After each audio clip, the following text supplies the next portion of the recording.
30일 집회를 시작합니다. 자, 오늘 요한복음 14장을 계속 나누고 있습니다. 우리가 처음 요한복음 14장을 보면 이 내용들이 하나로 관통되지 않고 이렇게 조각조각으로 이렇게 보이고 이 내용과 이 앞에 문장과 뒤에 문장들이 서로 연결이 안 되는 거를 우리가 뭐 볼 수 있지 않나. 저는 그랬습니다. 그래서 오늘 질문이 어, 14장 3절에 가서 너희를 거처를 예비하고 내가 다시 와서 너희를 내게로 영접하여 낳는 것을 너희도 있게 하리라. 지금 이 질문이 우리가 이미 지나온 과정인데 이 부분이 이제 그 처음 강론에서 언급이 안 됐고 우리도 이게 뭘 묵상해야 되는지도 모르고 이제 이 지나온 것 같아요. 제가 보기에는. 그래서 이 질문 다시 이렇게 보면서 이제 다시 묵상해 보는 거예요. 근데 특히 저는 형제님이 강론한 내용 중에 가는 것이 오는 것이야 이 표현을 두고 이렇게 저는 이제 결국 그게 무슨 뜻일까 하고 이렇게 이제 묵상을 어, 하다가 자 이제 여기까지 다시 왔습니다. 다시 이제 우리가 뒤까지 갔다가 다시 와서 질문을 던지는 거예요. 자, 예수님은 우리를 어디로 영접한다고 하셨는가? 어, 그 부분을 한번 우리가 이제 나눠봅시다. 첫 번째 질문이 어째 질문이 그걸 말하는 거니? 예, 그 순서대로 가는 거예요. 근데 그 순서대로 안 했을지라도 지금 이 질문에 대해서 답할 수 있지 않겠는가? 자, 예수님은 우리를 어디로 영접한다고 하셨나? 우리 한번 나눠봅시다. 기독교인들은 네. 저기 예수님이 먼저 가셔서 천국에 돌아가셔서 천국에다가 금집을 짓는다고 그렇게 알고 있었잖아요. 그랬는데 금집을 짓는 것이 아니고 우리의 심령, 우리 죄 가운데 있는 우리들을 예수님께로 오게 해서 우리를 새롭게 만드는 것이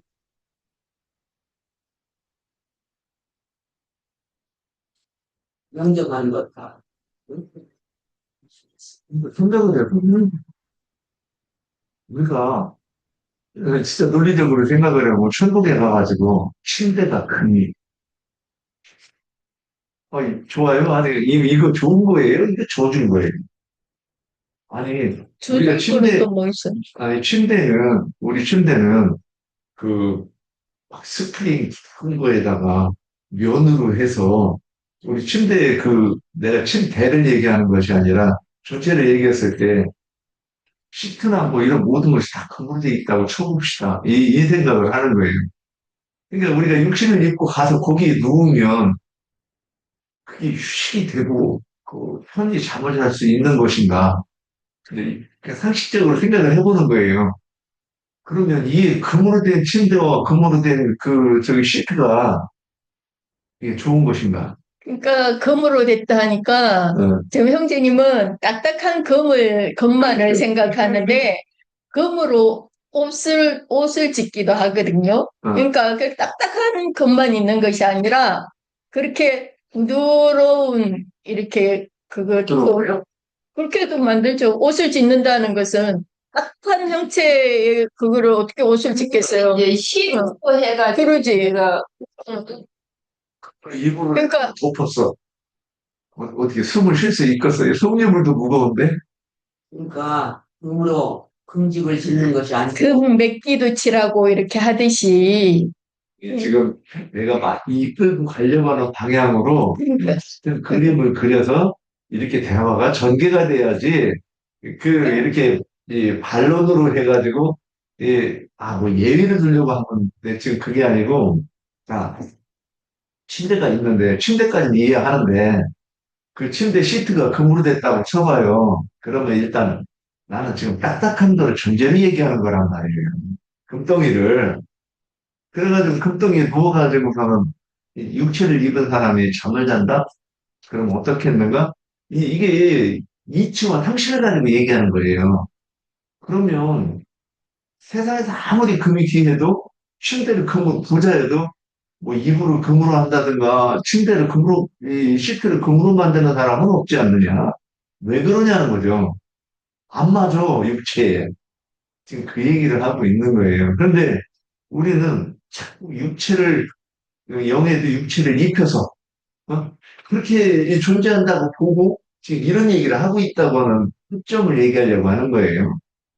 그래서 우리가 천국 가서도 자꾸 죽어도 영인데 영에다가 육체를 입혀가지고 그 육체의 기준으로 금이 고배이고 뭐 가치 있고 그런 건 아니냐 그러는데 이 영만 있는데 무슨 금이 무슨 의미고 뭐 다이아몬드가 무슨 의미가 있느냐 이런 얘기를 한번 이제 먼저 하면서 나가보려고 하는 거예요. 그러니까 어, 금집을 짓는 것이 어, 우리의 심령을 금처럼 단련해서 어, 연단해서 어. 만들어 놓은 신앙을 말하는 거잖아요. 그렇죠. 그러니까 로마서 1장 20절에 하나님의 신성이 만물에 보여 알게 된다. 그러니까 하나님, 이 눈에 보이는 모든 세계는 영적인 세계를 설명하는 표상이 되는 거란 말이에요. 이 기준을 알지 못하면 영의 세계로 들어가기가 어렵다고 저는 보고 있습니다. 자, 그런데 세상에 금의 소중한 게 뭐예요? 순도잖아, 순도. 99.9% 정금. 순도. 그게 가치가 있는 거잖아요.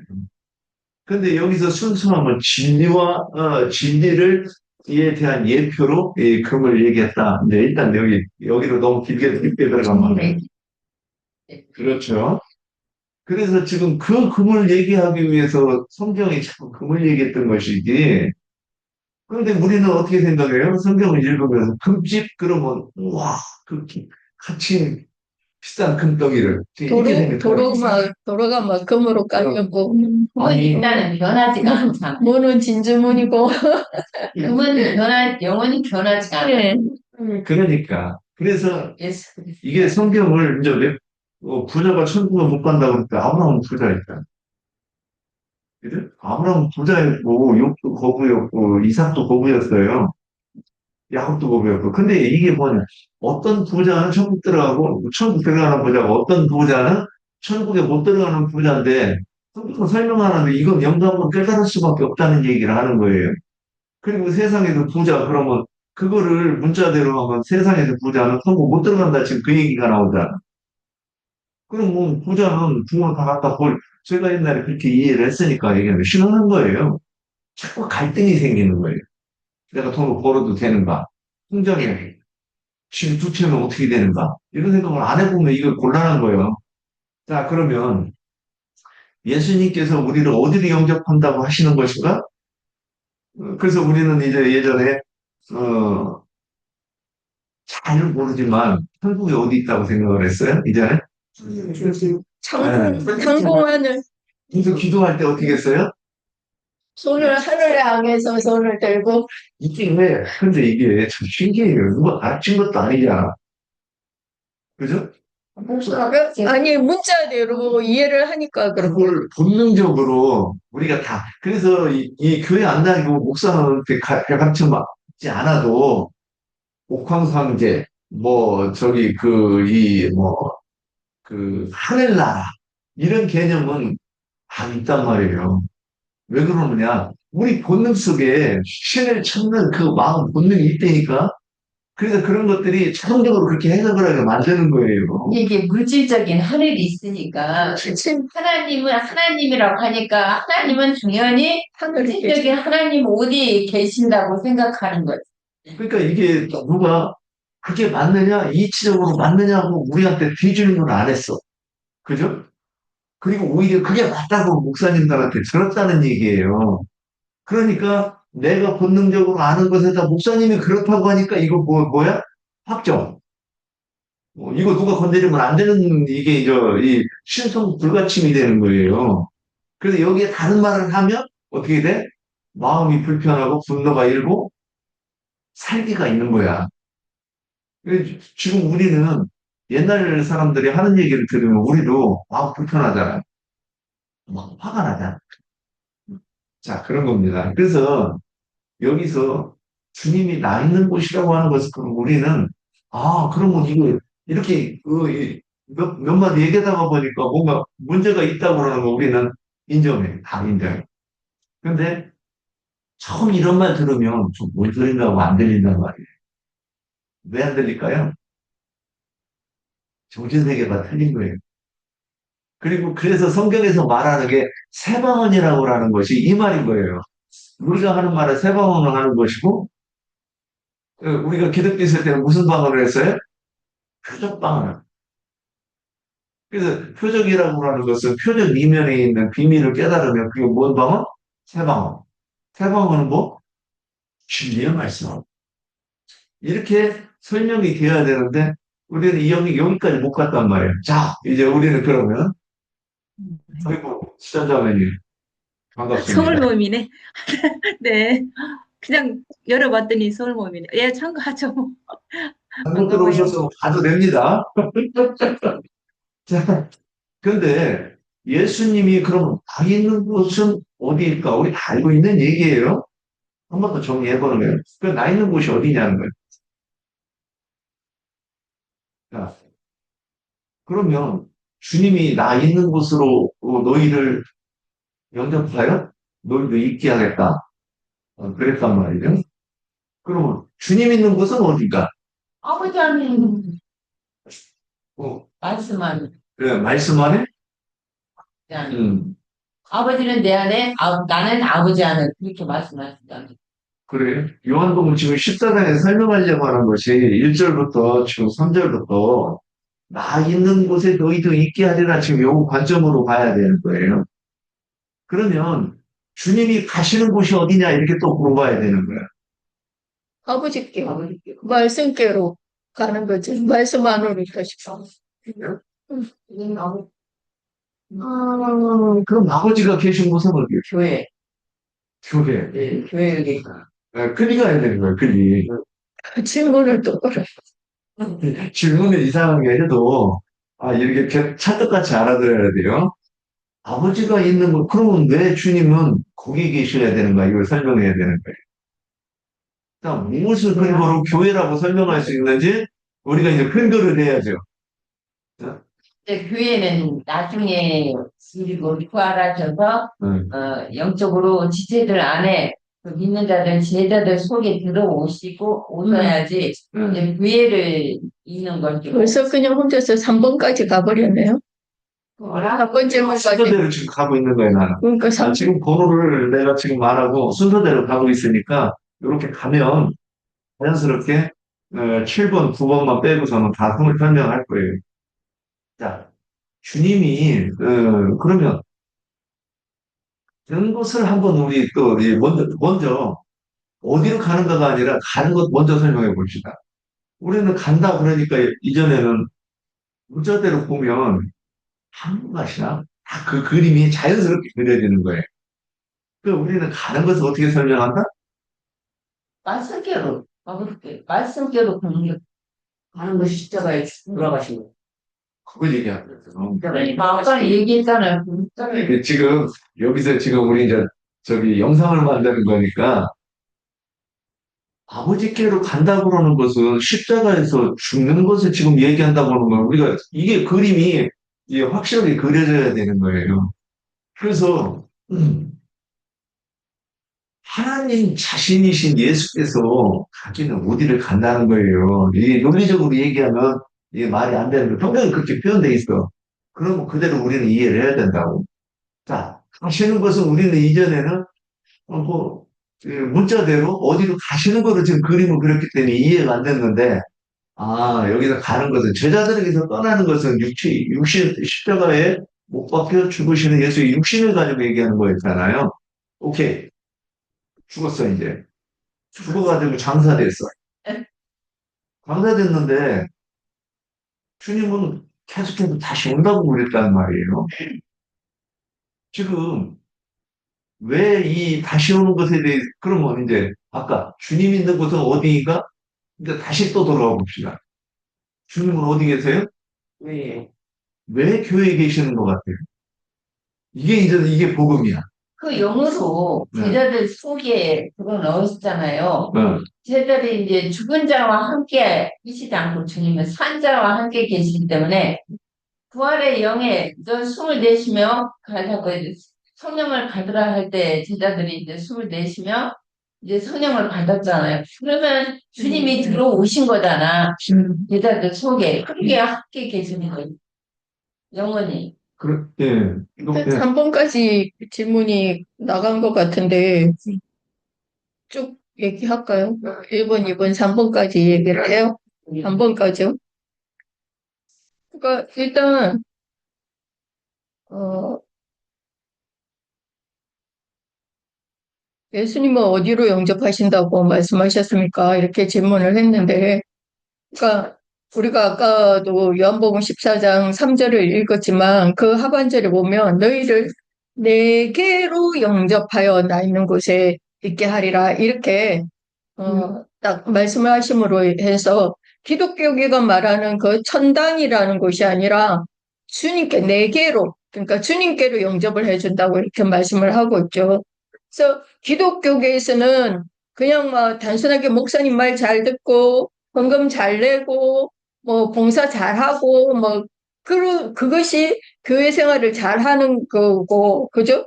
그렇게 되면 이제 그렇게 하다가 교회 생활을 하다가 죽으면은 나는 천당은 이제 따놓은 당상이다.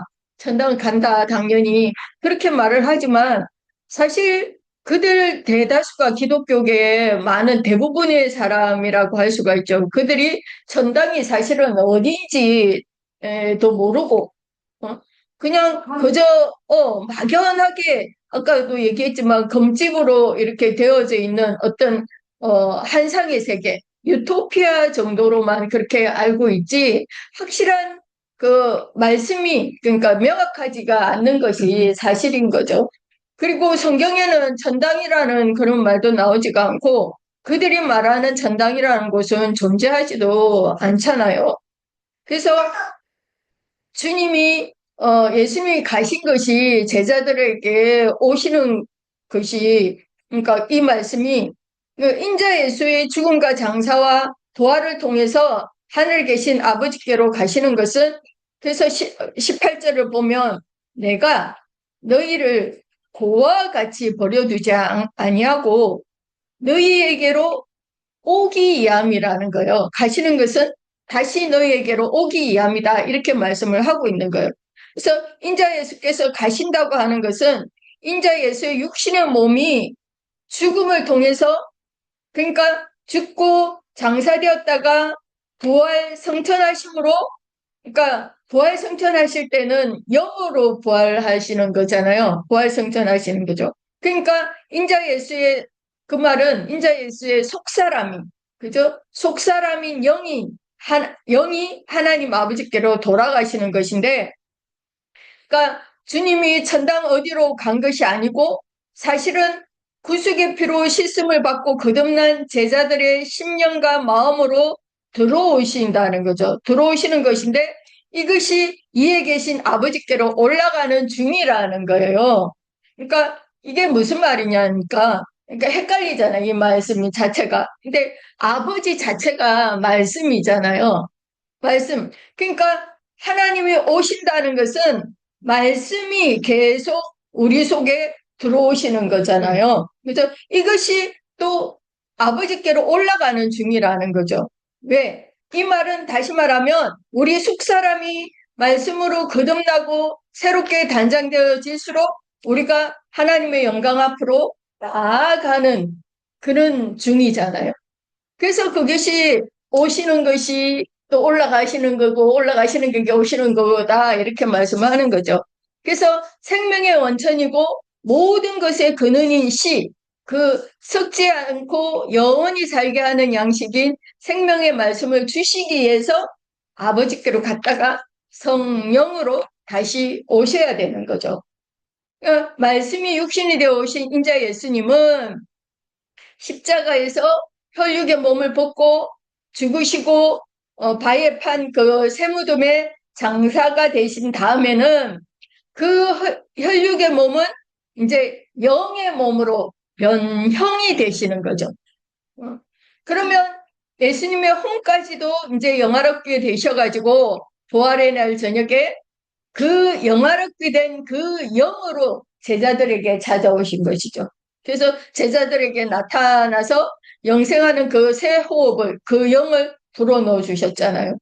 그러면 이제 그 영이 되신 예수는 이제 그 영으로 제자들 속에 들어와서 임마누엘을 하나님, 그러니까 살려주는 영, 영원한 생명, 조의 생명이 되셨고 그 영이 제자들 속에 생명으로 들어오셔서 제자들과 연합, 그러니까 하나가 되시고자 하는 거죠. 하나가 되셨고 아버지가 내 안에, 내가 아버지 안에, 내가 너희 안에, 너희가 내 안에 그렇게 거하는, 그렇게 하나 되게 하는 그 생명의 연합을 맺는 그 길을 지금 말씀하시는 거죠.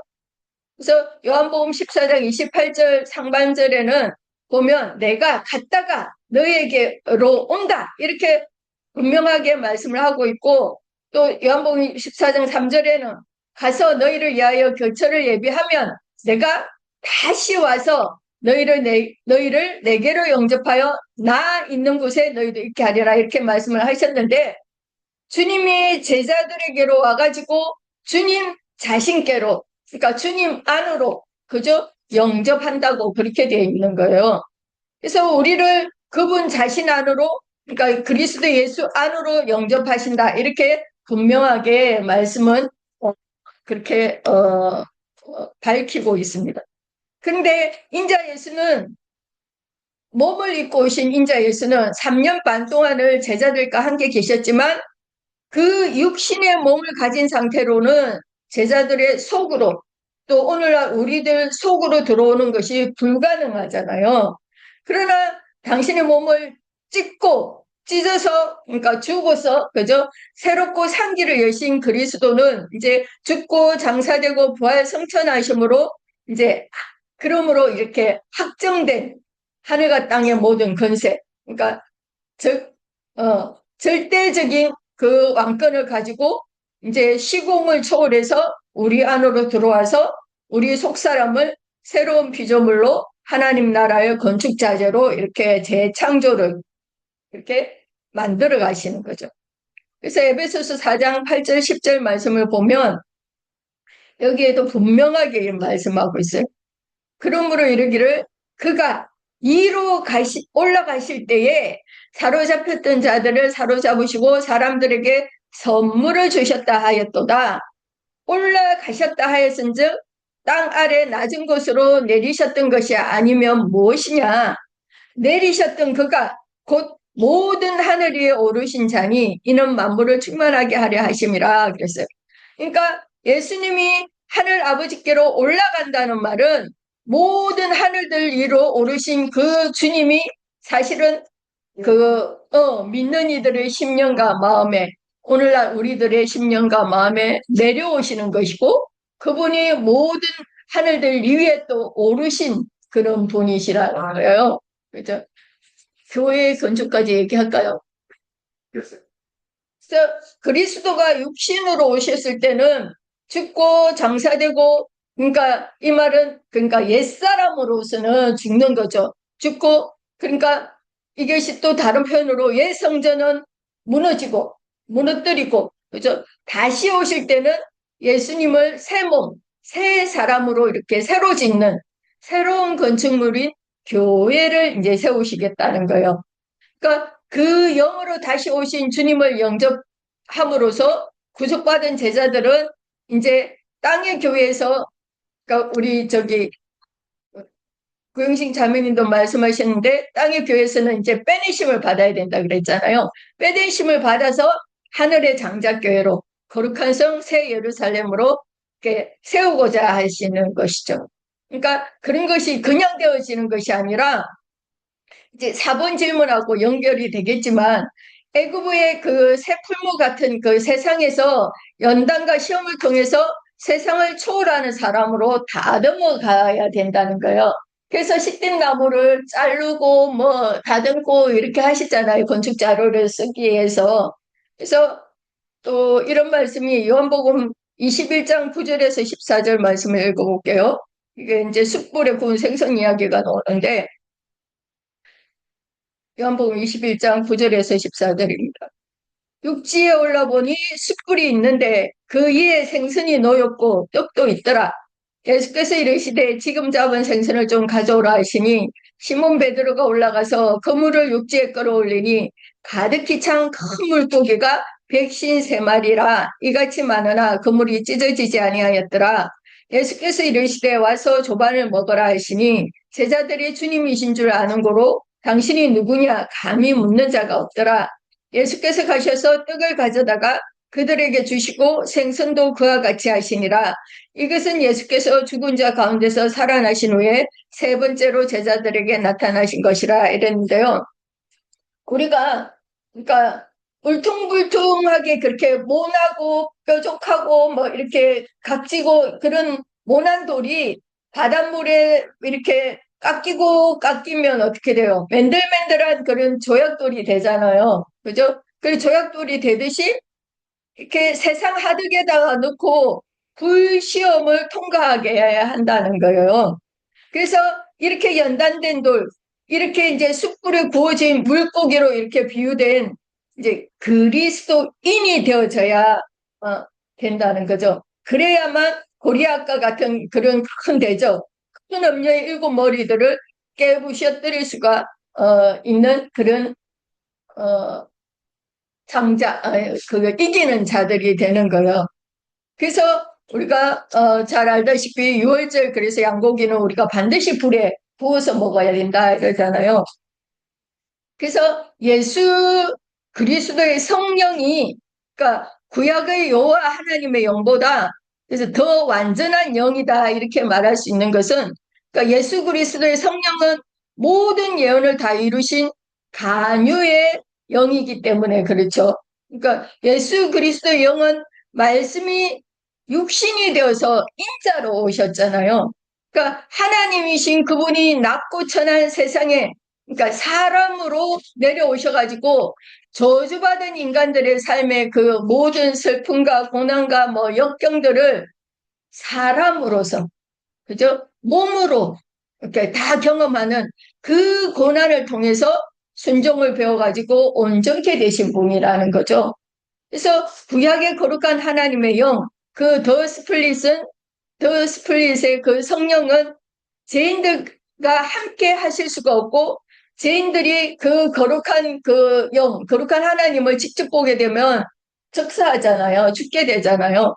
그 구약의 거룩한 하나님의 영은 사람에게는 직접 보일 수가 없는 그런 감람기름이지만 그러나 사람으로 오신 예수님은 거룩하신 하나님이 이제 인자로 인생의 모든 그 고난을 다 경험하시고 또 자신을 부인하시고 자신을 죽음에 내어 주셔야 됐고 그래서 우리가 이전에도 한번 했지만 그죠? 몰약 육체의 그 고난을 통해서 육계 그 순종을 배우고 창포 부활하시고 승천하셔서 계피 다시는 죽음이 없는 그런 무궁한 생명의 능력 그 건세를 받아가지고 그러니까 이 네 가지의 상등 향품을 한 흰의 감람 기름에다가 섞어서 간유를 만드신 거죠.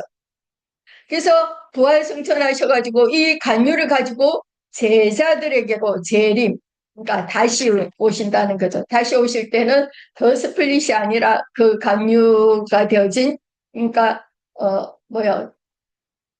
더 스플릿이죠. 그러니까 홀리 스피릿이 아니라 더 스플릿, 그 영으로 믿는 제자들의 속으로 부어지러 오신다는 거예요.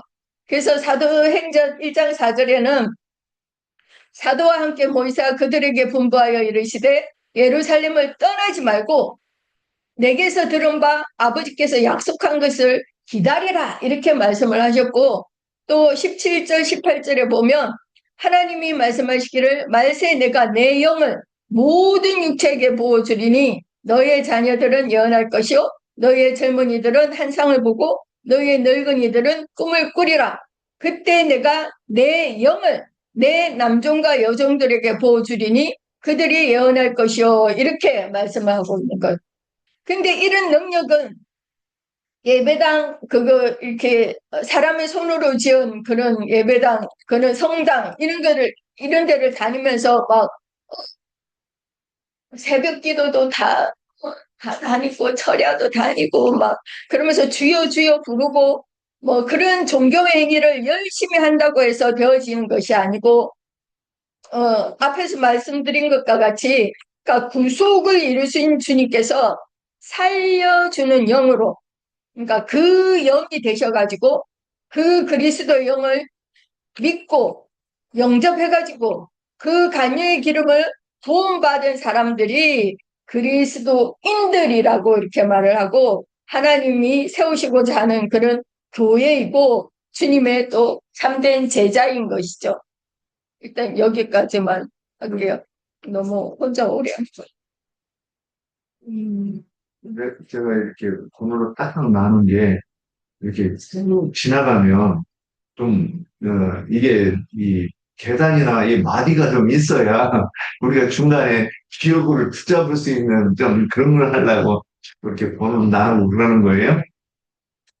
지금 옥경자매가 좀 설명한 내용들이 우리가 한 내용과 내용을 잘 설명하고 있어요. 근데 조금만 더 이렇게 우리가 이제 이 마디를 좀 아니 계단을 하나씩 만들어 보려고 제가 한번 해볼게요.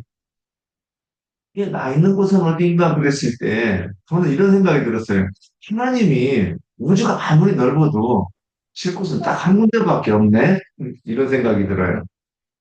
이 공감이 되시나요? 있는 예. 신세들이. 우주가 아무리 넓어도 하나님이 거하시는 곳은 우주가 아니죠. 물질 세계가 아니죠.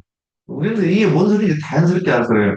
그래서 교회가 주님의 몸이라고 딱 됐어요.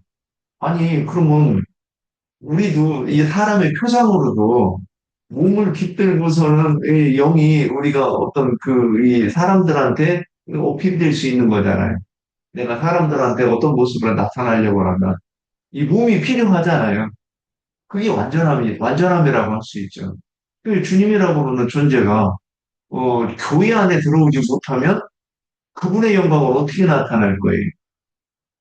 그러니까 그분의 뜻, 그분의 의지를 어떻게, 어디에 나타날 거예요? 교회에 나타내고, 교회를 통해서 나타나는 거란 말이에요. 그러니까, 여호와의 도가 무엇이다 이렇게 설명을 하는데, 그 대상이 사람이잖아요. 그게 새 창조의 얘기잖아. 그러니까 주님이 있어야 될 곳도 교회고 또 교회에서 하는 일은 무엇이냐? 교회를 건축하는 일이라고 지금 설명하려고 지금 얘기하는 거예요. 그래서 나 있는 곳은 그래서 주님께서는 일단 교회를 건축하려고 하면 가야 돼. 육신을 입고는 이 일이 불가능해. 그죠? 영으로 오셔야 되기 때문에 육신으로 죽어서 장사되고 다시 부활해서 살려주는 영이 되는 과정이 있어야 된다는 거예요. 그리고 그래서 성령이 거하시는 곳은 어, 요한복음 14장 20절에서 그날에 내가 아버지 안에 너희가 내 안에 내가 너희 안에 있을 것을 너희가 아니라 그랬어요. 고린도전서 3장 16절에서는 너희는 너희가 하나님의 성전인 것과 하나님의 성령이 너희 안에 거하시는 것을 알지 못하느냐 그랬어요. 지금 우리는 이렇게 이 관점에서 이해를 해야 되는 거예요. 그래서 성도는 하나님의 성전이다. 그리고 주님이 계시는 곳은 어디에 그럼?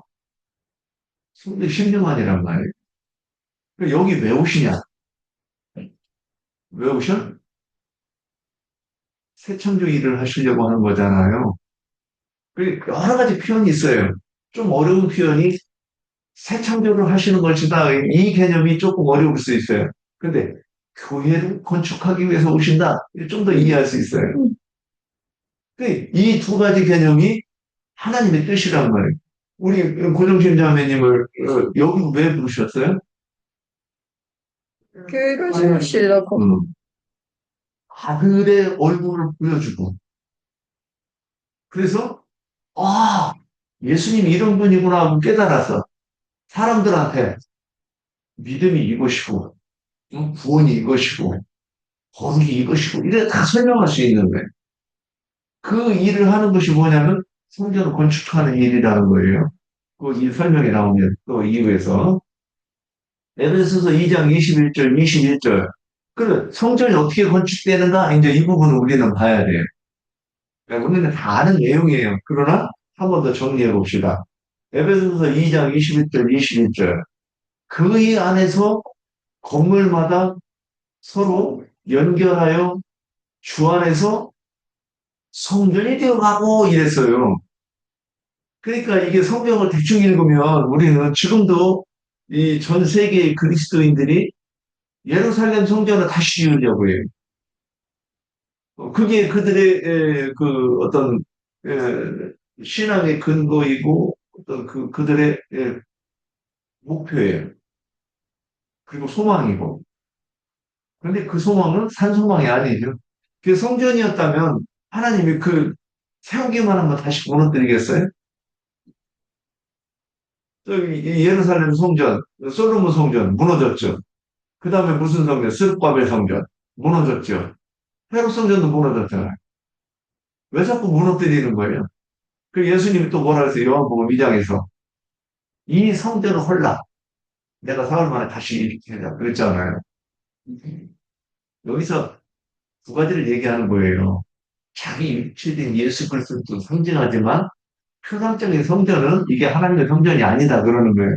그래서 히브리서는 뭐라 그래요? 하나님은 손으로 지은 성전에 거하지 않는다. 이 분명하게 얘기했어요. 근데 왜 예루살렘을 다시 짓겠다는 거예요? 지금 이게 하나님의 뜻에 순종하는 거예요? 거역하는 거예요? 거역하는 거예요. 지금 하나님하고 한번 해보자는 거예요. 내 뜻은 예루살렘 성전 다시 세우는 것이 내 뜻인데 하나님 왜 자꾸 아니라고 하는 거예요? 똑같은 얘기잖아요. 자, 그래서 성전은 완성품이 아니라 이 세상이 끝날 때까지 계속해서 건축되고 확장되어 가는 것이라고 우리는 그림이 그려져야 되는 거예요. 왜? 하나님의 나라 백성이 많은 것을 원하세요? 적은 것을 원하세요? 될 수 있으면 많으면 많을수록 하나님께서는 그게 기뻐하시는 뜻이잖아요. 온 세상 모든 사람들이 여호와의 백성이 되는 것이 하나님의 뜻이지만 대부분은 이 길로 안 간다. 그래요. 자, 그리고 성전 건축에는 정결케 하는 과정이 필요한 거예요. 자, 세상에서 성전을 지을 때 어떻게 지었어요? 산에서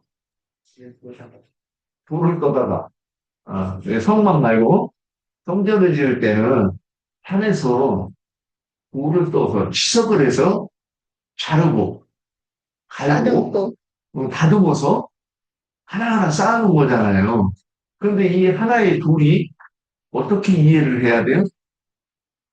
그게 한 사람 한 사람, 그러니까 예, 예. 나 한 사람이 완전한 교회가 다 되는 것이 아니라, 그러니까 우리가 한 사람 한 사람이 서로 아까 말씀 읽은 것처럼 서로 건물마다 서로 연결하여 주 안에서 성전이 되어간다 그랬잖아요. 그러니까 깎아지고 다듬어서 이제 예루살렘의 성전이 영적인 성전을 지우기 위해서는 교회 생활이 반드시 필요하고 교회에서 그러니까, 다듬어지고 깎아지고 예. 그렇게 해야 되는 거죠. 자기가 그러니까 그 둘이- 있어야 할 위치에 있어야 된다는 예, 거죠. 그러니까 그 둘이 성도 지체 한 사람 한 사람이라고 하는 개념으로 그림이 그려져야 그 다음 설명으로 이제 나갈 수 있어요.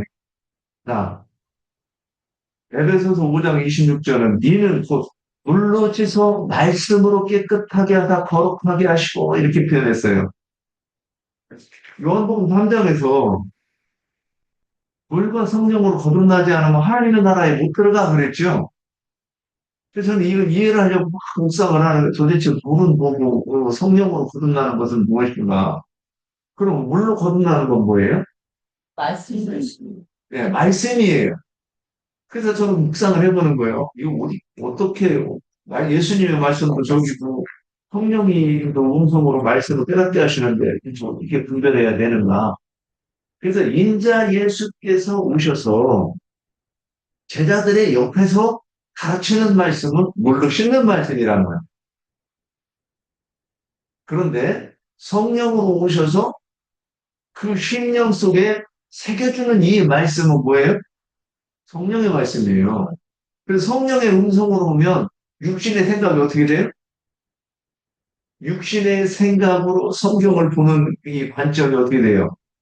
없어지는 거잖아요. 이게 뭐예요? 예전에 우리가 오해한 사람들이 가르쳐주는 성경을 배운 거잖아. 성경 배운 것도 아니지. 뭐 교리를 배웠지, 교리를. 그런데 그 교리가 내 신관이 되었잖아요. 신은 이런 분이시다거나 어떤 반영의 그러니까 책의 벽돌이, 어, 이거를 갖다가 진흙벽돌이라고 하는 거잖아요. 신학 교리로 조성된 내 신앙과. 그런데 이거를 물로 씻어야 돼. 전도의 말씀을. 그러니까 예수님 때는 예수님 가르쳐, 우리 시대는 예수님 또 오셔서 가르치는 거 아니에요. 누가 가르쳐요? 전도자가 와서. 이렇게, 그러니까 제가 지금 가르치는 것이 제가 우리 지체들 속에서 계시를 통해 깨닫게 하는 말씀이 아니잖아요. 내가 본 계시를 가지고 말하는 거예요, 그냥. 그런데 그것이 뭐냐면 우리 지체들이 들을 때 이해가 되고 공감이 되고 그래도 깨달아져. 그럼 뭐예요? 옛날에 한 생각들이 어떻게 돼요? 이거 잘못됐네. 잘못됐다고 깨달으면 그거 붙잡아요? 안 붙잡죠. 그래서 그 다음에 누가 옛날에 나하고 똑같은 말을 하면 어떻게 돼요? 승질나고 불편하잖아요. 왜? 나는 깨달았으니까. 그러니까 그게 뭐냐고, 승질나고, 불편하고, 대벌이 하고 싶은 게 그게 뭐냐면, 대적하는 거잖아요. 그러니까 예전에는 그게 맞다고 진리를 대적했는데, 이번에는, 듣다가 보니까 옛날 말을 더 이상 들을 수가 없고, 막 대적하는 생각이 드는 거예요. 이게 뭐예요? 물로 씻으면 된 거예요. 이 상태가 되어야 이게 주님이 오실 길이 닦아졌다는 거예요. 그래야 이제 예전에는 요한은 요 길을 닦아서 제자들을 예수님한테 보냈고 예수님은 스스로 그 길을 제자들을 심령 속에 닦아가지고 그 다음에 죽고 살려주는 영이 된 다음에 이 길로 해서 제자들에게 가는 거잖아요. 오늘 그 얘기를 하는 거예요. 주님 가실 곳은 딱 한 곳밖에 없어. 그대로. 성도의 심령 속으로 오시는 것밖에 없는 거예요. 그래서 로마서 8장 6절에서는 한번 여기서 끊어야 되겠네요. 그러니까요. 예.